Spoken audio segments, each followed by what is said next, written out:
하나님의 말씀 보겠습니다. 신약성경 마태복음 4장 23절에서 5장 1절까지의 말씀입니다. 마태복음 4장 23절에서 5장 1절까지의 말씀을 제가 봉독해 드리겠습니다. 예수께서 온 갈릴리에 두루 다니사 그들의 회당에서 가르치시며 천국 복음을 전파하시며 백성 중에 모든 병과 모든 약한 것을 고치시니 그의 소문이 온 수리아에 퍼진지라. 사람들이 모든 앓는 자, 곧 각종 병에 걸려서 고통당하는 자, 귀신 들린 자, 간질하는 자, 중풍병자들을 데려오니 그들을 고치시더라. 갈릴리와 데가볼리와 예루살렘과 유대와 요단강 건너편에서 수많은 무리가 따르니라. 예수께서 무리를 보시고 산에 올라가 앉으시니 제자들이 나온지라. 아멘.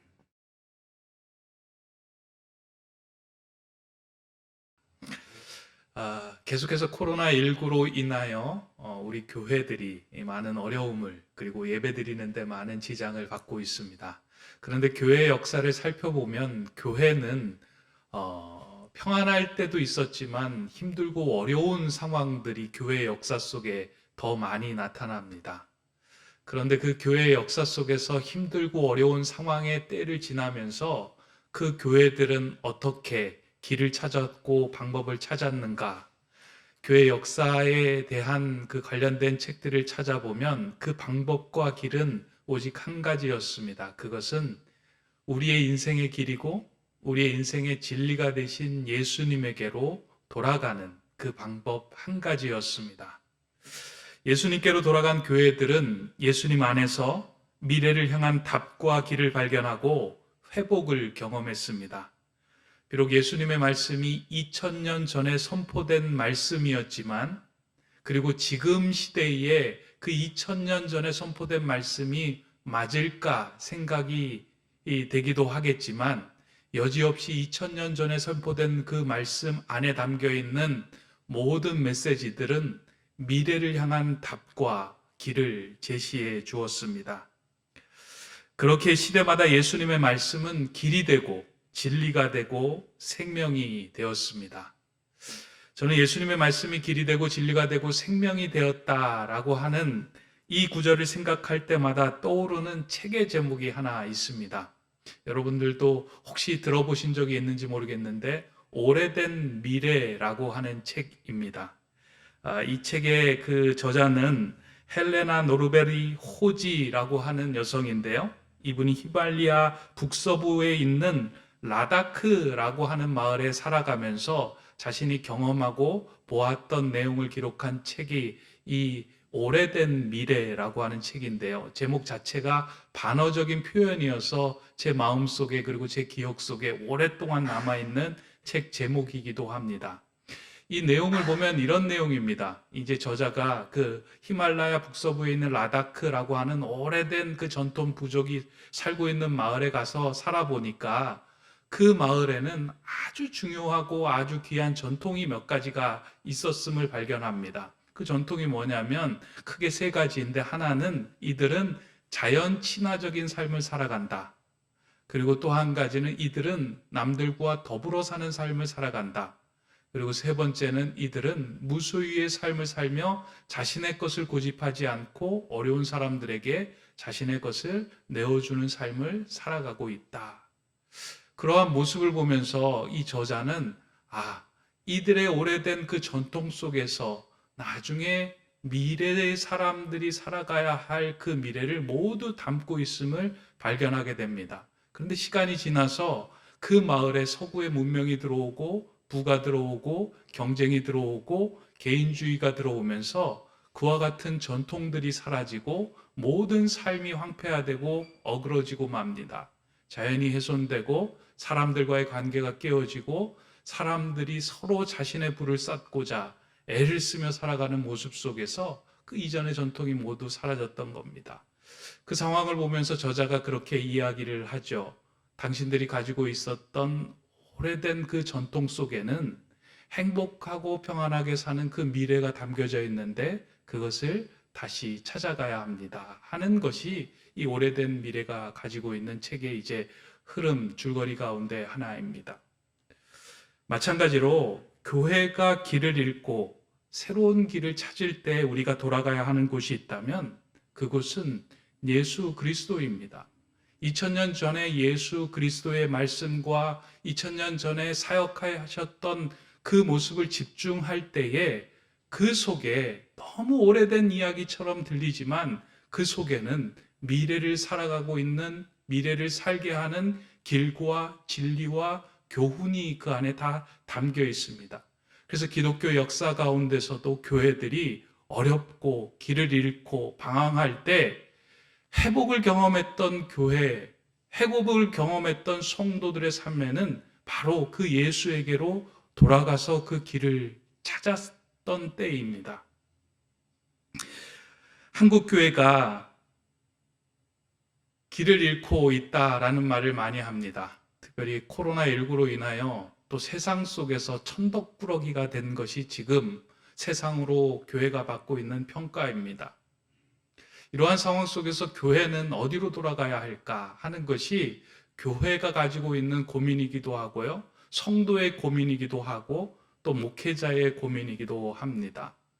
또 이제 교회를 시작하고 3분의 2를 보내고 있는데, 올해 3분의 2를 보내고 있는데, 우리 교회가 새로 시작되고 개척이 되면서 우리 교회는 이와 같이 전혀 이때까지 경험해 보지 못한 세대 속에서 개척된 교회는 어떠한 길로 나아갈까 하는 그 고민 속에서 많은 고민과 생각을 하던 중에 제 마음속에 새겨졌던 것, 프로그램을 계획하고 뭔가 우리 교회가 미래적인 발상을 하는 것이 아니라 다시금 예수에게로 돌아가야 되겠다 하는 말씀이 제 마음에 내내 새겨졌습니다. 그래서 이제 남은 그 9월, 10월, 11월, 12월은 다른 것에 집중하지 않고 저와 여러분들이 오직 예수님 그리고 예수님의 말씀에 좀 집중하며 이 남은 기간을 좀 보내면 좋겠다. 더군다나 하나님 나라를 같이 세워가는 교회라는 주제하에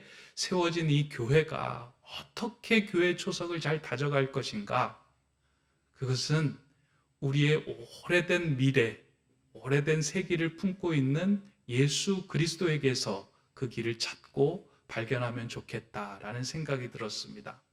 그러던 중에 그러면 어떠한 말씀을 중심으로 우리가 살펴볼까 고민을 하던 중에 예수님의 말씀과 예수님의 진심이 집대성되어 있는 곳이 복음서에 한 곳이 있습니다. 그건 예수님이 이제 자신의 마음을 다 드러낸 설교라고 이야기하기도 하는데요. 마태복음 5장에서부터 7장에 걸쳐서 나오는 산상보훈이라고 하는 그곳이 예수님께서 우리에게 하신 말씀이 집대성되어 있고 모든 진심이 담겨져 있는 곳이다 생각해 이 부분을 좀 집중적으로 살펴보면 좋겠다라는 생각이 들었습니다.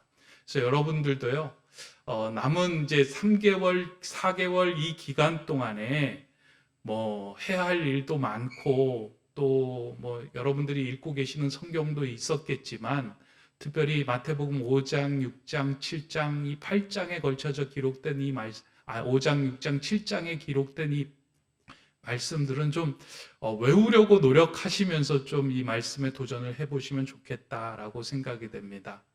얼마나 이 귀한 말씀인지 이렇게 교회의 그 학자들과 연구하는 사람들이 이 말씀을 산상보훈이라고 이렇게 별명을 지었잖아요. 보훈은 보석과 같은 가르침이다라는 말입니다. 그러니까 예수님이 산 위에서 행하신 보석과 같은 가르침이다. 그래서 그곳에서 보물을 캐어내는 자가 그 보물을 가지고 이 땅에서 하나님의 나라를 이루며 갈 수 있다라는 그 모든 것들이 담겨져 있는 부분이 마태복음 이 구절입니다.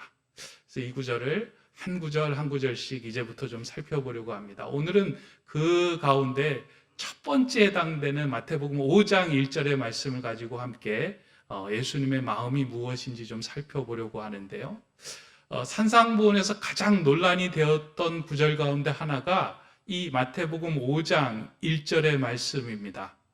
여러분들이 얼핏 보기에 왜 이 말씀이 논란이 되었을까라고 생각이 되겠지만 이 말씀 속에는 산상보훈은 과연 누구에게 주어진 말씀인가 하는 그 부분, 그 견해 때문에 논란이 많이 생겼습니다. 마태복음 5장 1절을 읽어보면 이렇게 기록되어 있습니다. 예수께서 무리를 보시고 산에 올라가 앉으시니 제자들이 나온지라. 이 본문을 보면은요, 예수님의 말씀을 들으러 나온 부류가 두 부류가 있음을 우리에게 보여지고 있는데요. 첫 번째 부류는 무리라고 하는 부류고 또 한 부류는 제자라고 하는 부류입니다. 무리라고 하는 부류는 예수님께 관심을 가졌던, 그러니까 예수님이 행하신 이적과 예수님께서 행하셨던 모든 사역에 관심을 가졌던 사람들이 무리이고요. 제자들은 그 예수님을 보며 자신의 인생을 걸고 그분에게로 한 걸음 내딛었던 사람들이 제자입니다. 그런데 그 본문을 보면 예수님께서 무리를 보시고 산에 올라가 앉으셨더니 제자들이 나왔다라고 성경은 기록하고 있습니다. 그래서 학자들이 이 말씀은 무리를 향한 말씀이 아니라 제자들이 예수님께로 나온 제자들을 향하여 선포된 말씀이다 라고 이야기하고 그 견해를 밝힙니다. 그래서 이 말씀은 이미 영적으로 거듭나고 이미 하나님의 말씀을 깨닫고 이미 하나님의 말씀으로 살아가자고 결단한 사람들에게 주신 말씀이다 라고 이야기를 합니다.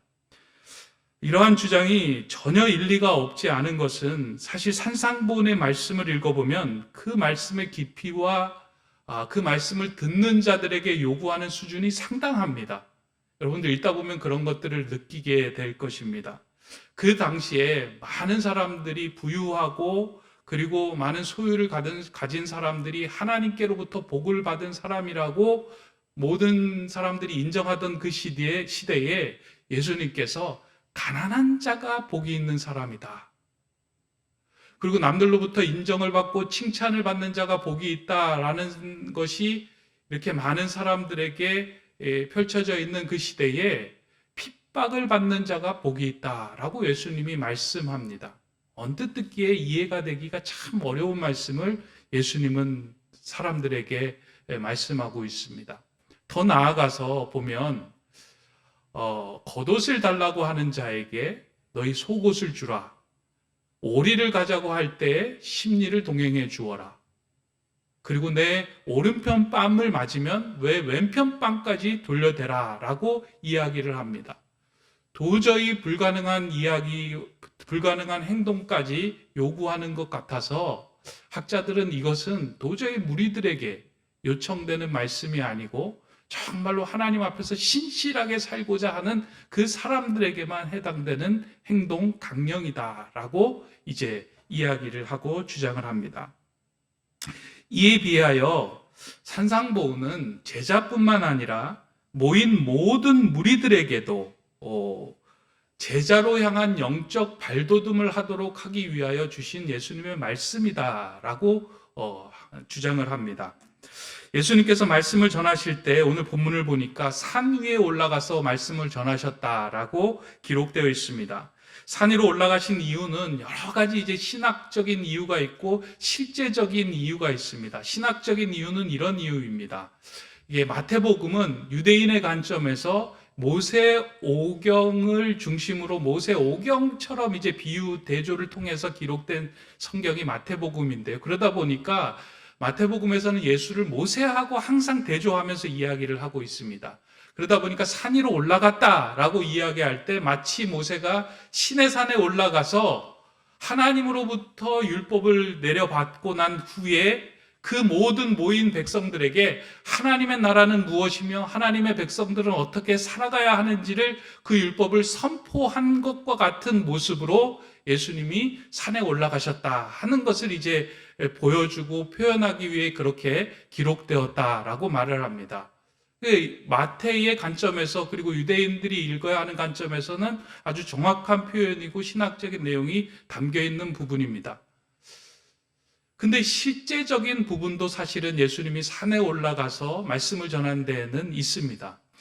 이 이스라엘 지형, 그러니까 예수님이 말씀을 전했던 갈릴리 지형을 보면 이 바람이 이제 두 부류로 바람이 불어온다고 그래요. 바다에서부터 육지를 향해서 바람이 불어올 때가 있고요. 또 산에서 그리고 사막에서 바다를 향해 바람이 불어갈 때가 있습니다.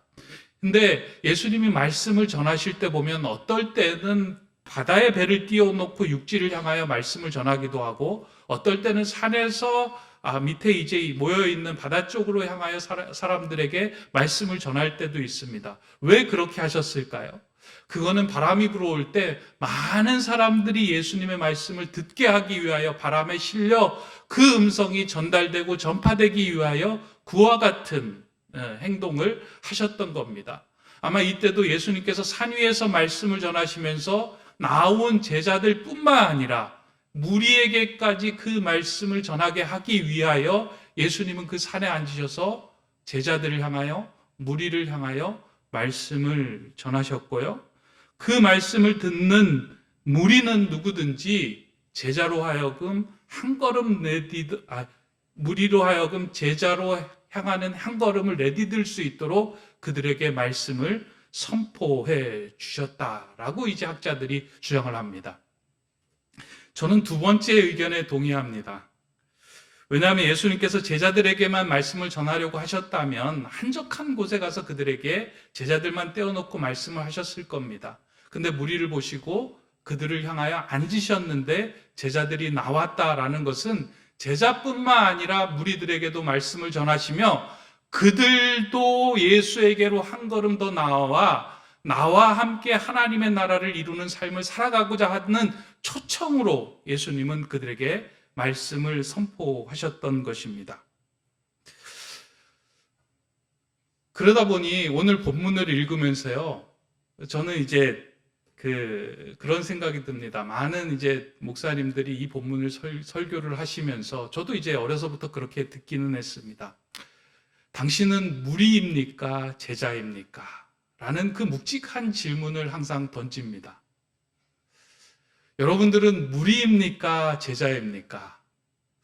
근데 저는 이 질문을 던질 때요, 늘 저는 신학생이기도 했고, 때로는 목사이기도 했고, 때로는 하나님을 따르는 성도의 삶을 살아가는 상황이었음에도 불구하고, 나는 무리인가 제자인가? 라는 그 묵직한 질문 앞에서 한 번도 속 시원하게 나는 제자입니다. 제자의 길에 서 있는 사람입니다. 라고 대답해 본 적이 별로 없었던 것 같습니다. 그래서 이 본문을 보면서도요, 늘 마음이 약간 아리기도 했고, 정말 이 말씀이 무리와 제자를 구분하는 말씀일까 하는 생각을 했습니다. 근데 오늘 보고 이번 주간에 또 말씀을 보면서요, 이 본문이 무리와 제자를 구분하기 위하여 쓰신 말씀일까? 무리를 향하여 또 제자로 한 걸음 더 나가기 위한 예수님의 초청이다라는 생각으로 저는 이제 결론이 지어졌습니다. 여러분들은 어떠신가요? 물론 그렇다고 해서 무리와 제자의 삶에 간극이 없고 차이가 없다는 것은 아닙니다. 분명히 성경을 읽어보면 무리의 삶이 있고 제자의 삶은 있습니다. 아주 꽤 오래전에 출간된 책 가운데 카일 아이들먼 목사님이 쓰신 책 팬인가 제자인가 라는 책, 혹시 이제 기억하시는 분들도 좀 계실 터인데요.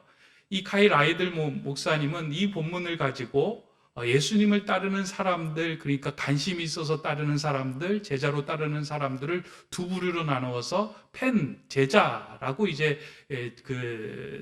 호칭을 했습니다. 그러면서 팬으로서 예수님을 따르는 사람들은 자신의 인생을 그 스타에게 걸지는 않는다. 멀찍이 서서 그 스타가 잘 되고 그 스타를 응원하고 지지는 하지만 자신의 모든 인생을 걸어서 그 스타처럼 살아가고 싶어하는 마음을 갖지는 않는다라고 이야기를 합니다. 다시 말해서 자신의 필요와 만족을 채워주는 대상으로 스타를 쫓으며 팬의 역할을 감당하는 것이지, 그분의 인생, 그분의 삶, 그분의 모든 것들을 담고자 노력하는 삶을 살아가지 않는 것이 팬이다. 팬의 중심에는 자신이 있다. 라고 이야기를 합니다.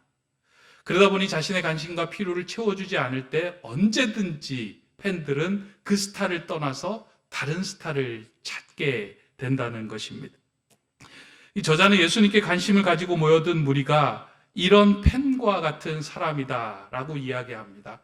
실제로 요한복음 6장에 나오는 이야기를 보면 예수님께서 오병이어의 이적을 베푸실 때 많은 사람들이 예수님을 따르고자 결단을 합니다. 그리고 수많은 무리들이 모여들었습니다. 오늘 우리가 읽었던 4장 23절에서부터 25절에 보면 많은 사람들이 예수님을 따르는데요. 갈릴리와 유대와 데가볼리에서 예수님이 병자를 고치시고 예수님이 행하셨던 이적을 보며 저 사람이 나의 필요를 채워주는 사람이구나 라고 생각하여 수많은 무리들이 예수님에게 모여들었습니다. 근데 이 무리들이 관심은요, 예수님께서 사람들을 먹이시고 사람들을 고치시고 사람들을 가르치고자 하는 그 이면 너머에 있는 본질의 세계에 주목한 것이 아니고요, 그 현상의 세계만 본 거예요. 저분이 나를 먹일 수 있구나, 저분이 나의 병을 고칠 수 있구나, 저분이 나의 필요를 채워줄 수 있구나 라는 것에만 머물러 예수님을 쫓아다녔다는 거예요. 그래서 그것이 해결되면 언제든지 예수님을 떠나버리고 말았던 사람이 무리입니다. 예수님이 왜 이와 같은 사역을 하셨을까 하는 것에는 관심이 없습니다. 예수님이 그 병자를 예수님이 가르치고 병자를 고치시고 천국의 복음을 선포한 이유는 뭐냐면 너희들을 진정으로 살게 하는 그 하나님의 나라가 있고 그 하나님의 나라를 이루기 위하여 생명의 양식이 필요한데 그 생명의 양식으로 내가 너희에게 왔다. 내가 보이느냐? 하는 현상의 세계를 넘어 본질의 세계를 보게 하시는 그것에 주목하지 못하고 현상만 주목했던 사람들이 무리의 삶이었습니다.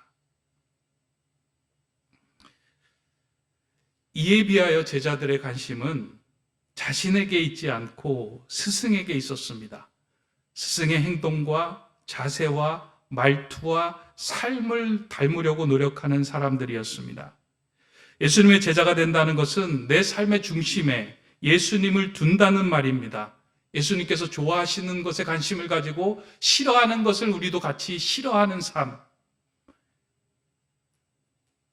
예수님이 걸어간 길을 그대로 걷고자 애를 쓰며 살아가는 사람들이 제자의 삶입니다. 그래서 나에게 주어진 현상을 넘어 본질의 세계를 보려고 노력하는 자들이 제자입니다.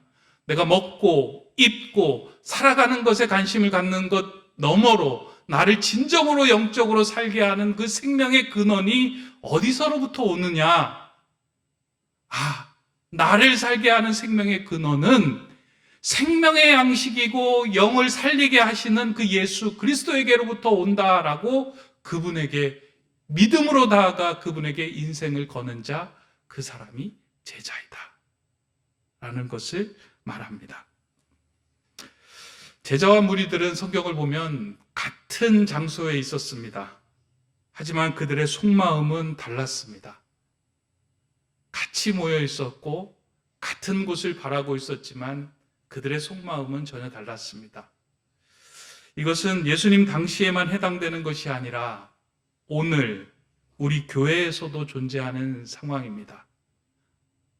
우리 내면 안에서도 존재하는 상황이다라고 할 수 있습니다. 교회 모인 성도들 중에서도 여전히 무리에 속한 자들이 있고 제자에 속한 자들이 있습니다. 무리들은 여전히 나에게 필요한 세상의 문제를 해결하기 위하여 예수님께 관심을 가지고 나아갑니다. 그러다 보니 내게 주어진 삶에서 결정을 내릴 때 내 뜻과 내 마음대로 결정을 합니다. 그리고 그것을 이루어 달라고 하나님께 요청을 하고 때를 씁니다. 그러다가 예수님께서 그 원하는 것을 이루어 주셨다고 생각할 때는 환호하다가 그렇지 않게 여겨질 때는 예수님을 떠나기도 하고 실망하기도 하고 원망하기도 합니다.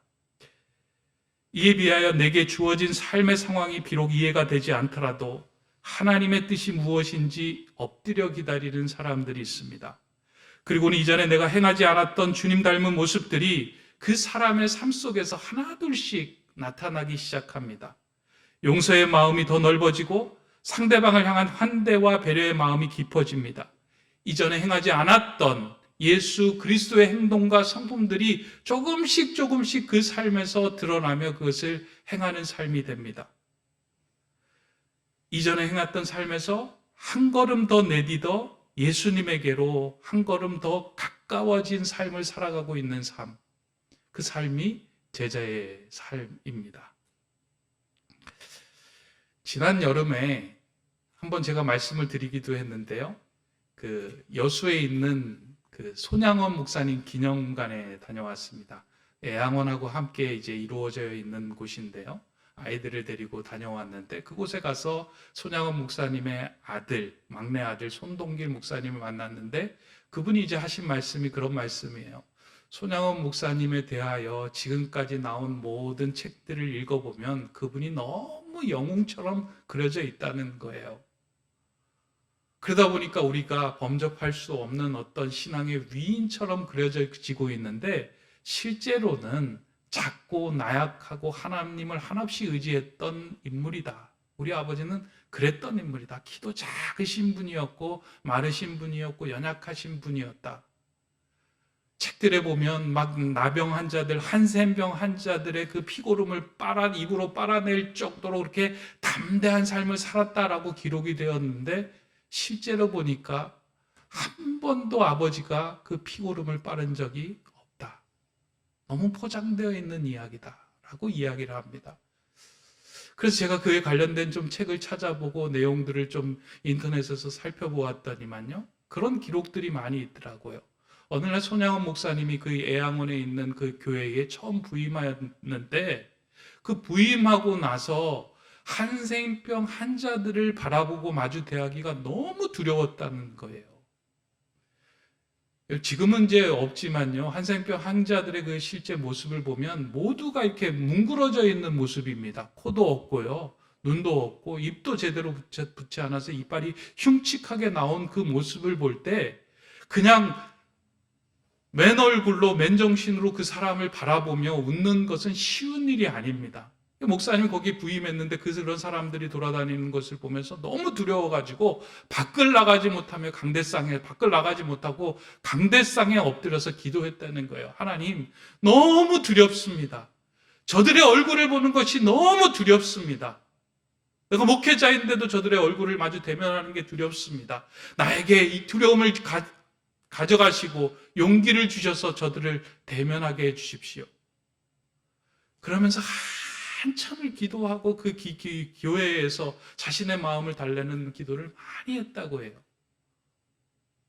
그러면서 조금씩 그들의 얼굴을 바라볼 용기가 생겼고 그들과 함께 사역할 힘과 마음이 생겼다는 겁니다. 저는 그 말에 참 너무 위로가 되더라고요. 제가 지금까지 알았던 손양원 목사님은 정말 예수님을 향하여 신실한 제자처럼 두려움 없이 맞닥뜨렸던, 모든 일에 두려움 없이 맞닥뜨렸던 어떤 신앙적인 영웅처럼 보였어요. 성경의 인물이 아니라 실제 삶에서도 그렇게 살아갔던 삶처럼 보여가지고 정말 대단한 분이다. 자신의 두 아들을 죽였던 그 범인을 양자로 삼을 정도로 그 담대한 사람이었구나. 근데 그 상황 속에서도 몇 날 며칠을 눈물로 기도하면서 내가 저를 품을 수 있는 용기를 허락해 주십시오 하고 기도했던 인물이 손양원 목사님이다라는 글을 읽으면서요 위로가 된 거예요. 예수님을 따르는 제자들은 한순간에 툭 하늘에서 떨어지는 것이 아니구나. 세상적인 필요와 관심과 두려움에서 예수님을 붙들고 한 걸음 내딛는 자가 제자이구나. 그 마음의 은혜와 많은 용기를 얻었습니다. 왜냐하면 제가 저를 볼 때 늘 무리에서 서성대고 제자의 길로 한 걸음 내딛으려고 발버둥 치는 제 모습이 참 너무나도 부끄럽기도 하고 어디서 드러내 보이기조차 부끄러웠던 모습이 내 안에 많이 있었기 때문입니다. 나는 왜 이렇게 담대하지 못할까? 사실 저는 이제 오늘 본문을 읽으면서요 무리와 제자로 나누는 것에 대해서 참 마음이 너무 이렇게 불편하게 이제 오늘 본문을 이렇게 들여다보며 준비를 했어요. 어려서부터 이렇게 늘 이제 우월한 삶은 약간 학교에서도 그렇잖아요. 우열반으로 반편성할 때 우월한 삶은 그 반편성할 때 걱정을 하지 않아요. 나는 뭐 우반에 속하면 되니까. 근데 이 경계에 선 사람 있잖아요. 열반은 열반에서도 끝에 선 사람은 신경도 안 써요. 난 열반이다. 근데 경계에 선 사람들은 내가 우반에 들지 못하면 어떨까? 이런 마음에 이렇게 마음에 불안감이 있습니다. 여기 계신 분들은 모두 우반이신 것 같은 표정을 하고 계시는데요. 너무 담담하십니다. 예수님께서는 이 본문을 통하여 우리로 하여금 묵직하게 너는 무리이냐 제자이냐 우냐 열이냐 이거를 판단하기 위해 이 말씀을 주셨을까? 아닙니다. 예수님은 무리에서 자신의 필요와 관심을 가지고 있던 그 자리에서 한 걸음 더 내딛어 제자로 나오기를 원하시며 이 말씀을 선포하셨던 것입니다. 여기에 묵상에 이르니까요, 마음에 많이 한없이 평안함이 넘치더라고요. 그래, 내가 선 자리에서 내가 한 걸음만 내딛으면 예수님과 가까워져 제자의 삶을 살아갈 수 있구나. 나에게도 또 예수님께서 이러한 요청을 하시고 초청을 하시는구나. 부족한 목회자이지만 새로운 교회를 세워나가는 부족한 목회이지만 또 이 초청을 통해서 주님께 더 가까이 나아가라고 부르시는구나. 그 마음에 힘과 용기가 생겼습니다.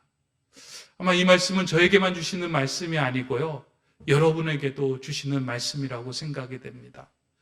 늘 신앙생활 하면서요. 나는 무리에 속한 것 같다라고 생각을 하면서 왜 나는 제자의 삶을 살아가지 못할까? 라고 고민하며 늘 자신에 대해서 좀 이렇게 부담감을 가지고 있었다면 이번 계기를 통하여 여러분 한 걸음 더 주님께로 발걸음을 내디디면 됩니다. 저는 오늘 본문을 읽으면서 가장 많이 은혜가 됐던 한 단어가 있는데요. 나온지라 라는 구절이에요. 무리를 보시고 산에 올라가 앉으시니 제자들이 나온지라. 한 걸음 더 나온 사람이 제자예요.